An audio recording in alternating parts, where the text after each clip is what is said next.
What's going on today, guys? I have a couple of tips with Enscape that are going to help you with your preliminary renders as well as help you reduce your model file size. Let's get to it. Alright guys, so first thing you need to do is make sure that you have at least Enscape 3.5 installed or later. I'm not sure that this works for any versions earlier than that, so keep that in mind while watching this video, and let's get into it. So look at, this is a tree family that I've made. I put north, south, east, and west just so you can tell orientation of the family itself and how that relates here to Enscape. So you'll see we have a car here, that's this car, and then we have trees on both sides of this long driveway. So the really cool thing that you could do in Enscape is you can actually link this Revit model to an Enscape asset, and I find this useful for places like vegetation like this. I don't have to have this ugly model. I can see exactly how large this 6-foot diameter tree would be alongside my driveway. If I have furniture in a cafeteria that I want to schedule, I can use my Revit family and it's schedulable, but it doesn't have to be a fancy family that slows down my model. I can link this asset in, which is optimized for rendering and small file size. So that's what we're going to do here. I'm going to use vegetation in this example. So what you need to do is go into the Enscape tab and you need to open the asset library. Now this does not work from the asset library in the Enscape window that I know of. If I'm wrong on that, please somebody reach out and let me know. But anyway, open up the Enscape asset library from this top ribbon in the Enscape tab. And what I'm going to do is I'm going to choose this tree here. And one tip that I would suggest is actually selecting the family first. And that way in the background you can see exactly what it's called. This is called tree diagrammatic in my case. So I'm going to click on link Revit family to asset here. And boom, just like I said, that pop-up is going to come up. And again, this is why I had you select first.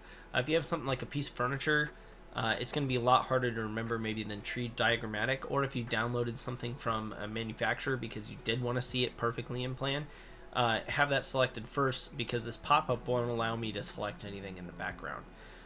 So I'm going to type in tree.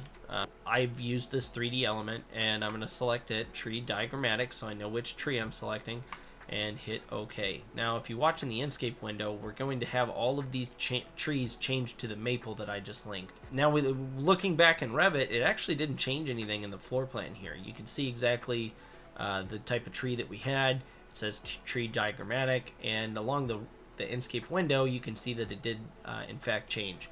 Now I'm going to go in here and edit type, and I'm going to click on duplicate. We'll just leave it named as 2, and this tree is the tree closest to the house here, and you can tell the tree looks exactly the same as everything else, but if it's a different type, it most likely will not look like everything else. So how do I fix this? Well, you can relink a family or a Enscape asset to it, or if I just wanted to see just the Revit diagram and I didn't really care about this specific tree for the render because maybe it blocks too much of the house that I'm trying to show off, all I have to do is go to the edit type in the bottom here, Enscape asset ID, and I'm just going to type in no link. I don't think you actually have to have anything there, but if you have no link, at least it'll overwrite the link that they have in Enscape, and you can see that it popped right back down to the original family.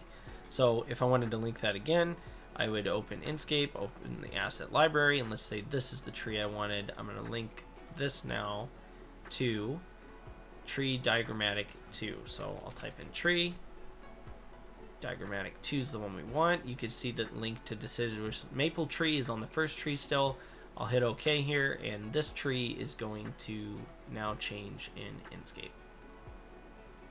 And boom, there's the other tree that we have. So back to the trees that I modeled. The reason I have this compass on the north, south, east, and west is because of rotation. You can notice that these two Enscape trees are actually perfectly mirrored. You see the lower branch here, the middle branches match. That's not going to be real life. That's the only reason I've added this north, south, east, and west. So I can do something like this, rotate it, and now it doesn't look perfectly even. But that's the only reason that's there, and it's something that I can shut off. So maybe consider doing something like that in your own families. So that's how you do the quick link in Enscape. Another thing that I wanted to showcase for you guys is the new feature, which is color changing. So I'm going to select this car. I'll click on assets here and make sure this arrow is selected under the assets tab. Now select the car, and you can see that this little material icon popped up, which allows me now in Enscape to change the color of my vehicle. And I'll hit apply changes there, and you can see that now instead of it being a white vehicle, it's red. This is something that is only a color adjustment. You're not able to add maps and materials just yet.